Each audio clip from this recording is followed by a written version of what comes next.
৭৫-এর পর যারা ক্ষমতায় এসেছিল জনগণের প্রতি তাদের কোনো দায়বদ্ধতা ছিল না বলেছেন প্রধানমন্ত্রী। গণতন্ত্র পুনরুদ্ধারে লড়াই চলবে, দমন পীড়নের কাছে নতি স্বীকার করবে না বিএনপি বললেন রিজভী।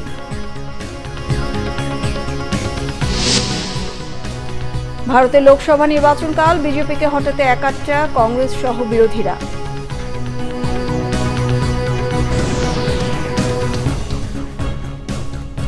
বিআরবি কেবল সংবাদ শিরোনাম দেখছিলেন, এবার বিস্তারিত। খাদ্য নিরাপত্তা নিশ্চিত করেছে সরকার, এখন পুষ্টি নিরাপত্তা নিশ্চিত করাই সরকারের লক্ষ্য বলেছেন প্রধানমন্ত্রী শেখ হাসিনা। প্রাণী সম্পদ সেবা সপ্তাহ প্রদর্শনীর উদ্বোধন অনুষ্ঠানে বক্তব্যে প্রধানমন্ত্রী সব কথা বলেন। রাজধানীর আগারগাঁওয়ে একটি আয়োজনে প্রধান অতিথি হিসেবে যোগ দেন প্রধানমন্ত্রী। স্বাধীনতার পর প্রকৃতি ও পশু পাখি রক্ষায় বঙ্গবন্ধু পরিকল্পনার কথা স্মরণ করেন তিনি। বলেন, ৭৫-এর পর যারা ক্ষমতায় এসেছিল জনগণের প্রতি তাদের কোনো দায়বদ্ধতা ছিল না। ফসলের উৎপাদন বাড়ানোর পাশাপাশি মাংস উৎপাদন নিয়েও সরকারের উদ্যোগ তুলে ধরেন প্রধানমন্ত্রী।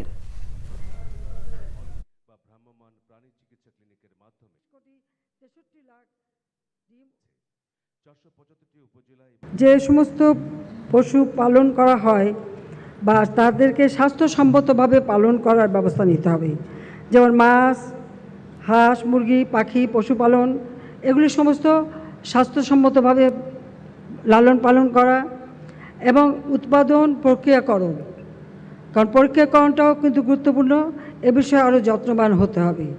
সেই কারণ এখানে আমি আরেকটা কথা বলি, আমাদের কিন্তু একটা সুযোগ আছে, আমরা কিন্তু আমাদের হালাল মাংস পৃথিবীর অনেক দেশ এখন ক্রয় করতে চায়, আর সেই সুযোগটা আমাদের নিতে হবে।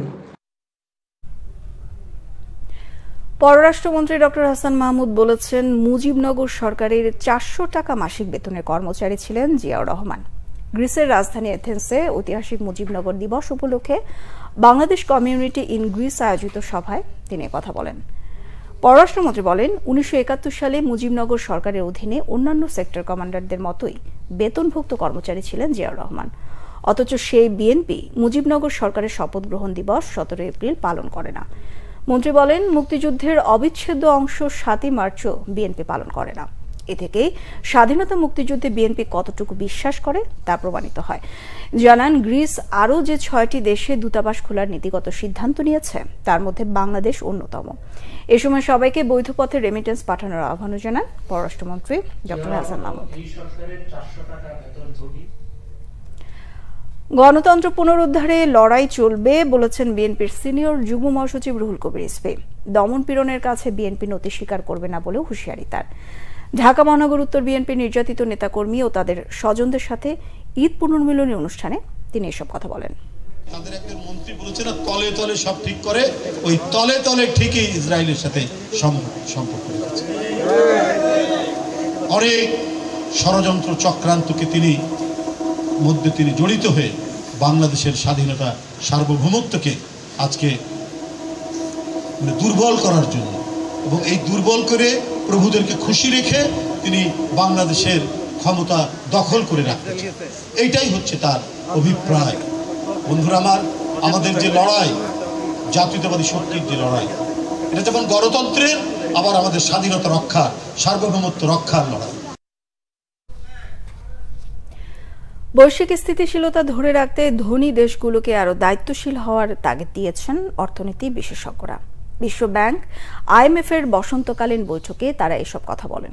তারা বলেন, গরিব দেশগুলোর দুরাবস্থার জন্য ধনী দেশগুলো দায়ী। সে কারণেই G20ভুক্ত উন্নত দেশকে আরও দায়িত্ব নিতে হবে। বাংলাদেশকে বৈশ্বিক উষ্ণতার অন্যতম শিকার বলে উল্লেখ করেছেন নোবেলজয়ী অর্থনীতিবিদ এস্তার ডুফ্লো। বলেন, অপরাধ না করেও জলবায়ু পরিবর্তনের সাজা ভোগ করছে দেশটি। এদিকে ওয়াশিংটন ডিসিতে এক প্রেস ব্রিফিংয়ে অর্থমন্ত্রী আবুল হাসান মাহমুদ আলী দাবি করেন, উন্নত দেশগুলোর হানাহানির দায় চুকাচ্ছে বাংলাদেশ।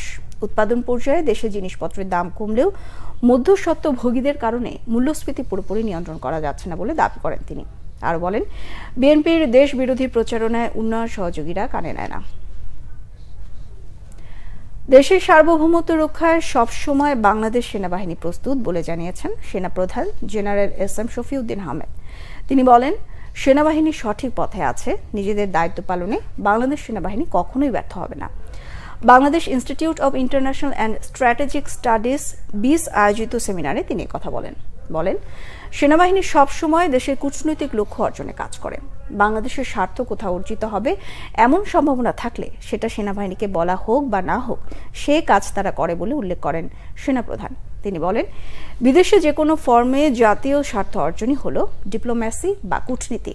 দুর্যোগ মোকাবেলা, সিভিল প্রশাসনকে সহায়তা করা, নিরাপত্তা নিশ্চিত করা, এমনকি কর্মসংস্থান সৃষ্টিতে সেনাবাহিনী ভূমিকা রাখে বলে জানান জেনারেল শফিউদ্দিন আহমেদ। মিয়ানমারের আর্মির ওপর নিষেধাজ্ঞা থাকায় বাংলাদেশ সেনাবাহিনী সম্পৃক্ত হতে পারে না বলে জানান তিনি। বলেন, সেনাবাহিনী মিয়ানমারকে খুশি করতে অন্যদের অখুশি করতে পারে না। Military personnel, they don't not only learn how to fight a war, but also how to prevent or avoid a war to achieve our national interest. At the higher level, it is taught. NDCs are never aimed to teaching you the art of warfare, rather how to avoid war or how to enhance your diplomatic capabilities. At the same time, we never forget the main role of the military forces is to protect the sovereignty of the country. That is our primary goal, and we should be ready in doing that. আন্তর্জাতিক প্রসঙ্গ। ভারতে 18তম লোকসভা নির্বাচনের 7 ধাপের vote শুরু হচ্ছে আগামীকাল শুক্রবার। টানা তৃতীয় মেয়াদে নরেন্দ্র মোদীর বিজেপির জয়ের আভাস দিচ্ছে বেশিরভাগ জনমত জরিপ। পশ্চিমবঙ্গ ছাড়া উত্তরপ্রদেশ থেকে আসাম আর মহারাষ্ট্র থেকে মণিপুর লোকসভার বিভিন্ন আসনে প্রথম দফার ভোট শুরু হবে আগামীকাল। এদিন 21টি রাজ্যের 102টি আসনে ভোটাধিকার প্রয়োগ করবেন ভোটাররা। নির্বাচনী প্রচারের শেষে বিহার ও পশ্চিমবঙ্গের জনসভায় রাম মন্দির নিয়ে ভোটারদের মধ্যে আবেগ তৈরি করে বিজেপি নেতৃত্বাধীন জোট এনডিএর পক্ষে সমর্থন আদায়ের চেষ্টা চালাচ্ছেন প্রধানমন্ত্রী নরেন্দ্র মোদী। 543টি আসনের মধ্যে 400-এরও বেশি আসনে জয়ের বিষয়ে আশাবাদী তিনি। এবারে নির্বাচনে বিজেপির বড় চ্যালেঞ্জ 24টি দলের বিরোধী জোট ইন্ডিয়া। মোদীর বক্তব্যকে উগ্র দেশপ্রেম জাগানোর অপচেষ্টা বলেছেন কংগ্রেস নেতৃত্বাধীন এই জোটের শীর্ষ নেতারা। জনমত জরিপ ন্যূনতম 373টি আসনে বিজেপি নেতৃত্বাধীন এনডিএ জোটের জয়ের আভাস দিয়েছে এবিপি নিউজ। আর পশ্চিমবঙ্গে 42টির মধ্যে 21টি আসনে তৃণমূল কংগ্রেসের জয়ের ইঙ্গিত দিচ্ছে TV9-এর জনমত জরিপ। 26 এপ্রিল কেরালা, মধ্যপ্রদেশ, মণিপুর সহ 13টি রাজ্যের 89টি আসনে হবে দ্বিতীয় পর্বের ভোট। 6 সপ্তাহব্যাপী 7 ধাপের নির্বাচন শেষে ফলাফল ঘোষণা করা হবে আগামী 4 জুন। এই ছিল এখনকার মতো। পরের সংবাদ সন্ধ্যা 6টায় 5টায় থাকছে নিউজ টপ 10 দেখার আমন্ত্রণ রইল। এছাড়া বাংলাভিশন সংবাদ ও সংবাদ সংশ্লিষ্ট অনুষ্ঠান দেখতে ভিজিট করুন www.bbnews24.com ও facebook.com/banglavisionnews। সাবস্ক্রাইব করুন youtube.com/banglavisionnews। সঙ্গে থাকায় ধন্যবাদ সবাইকে।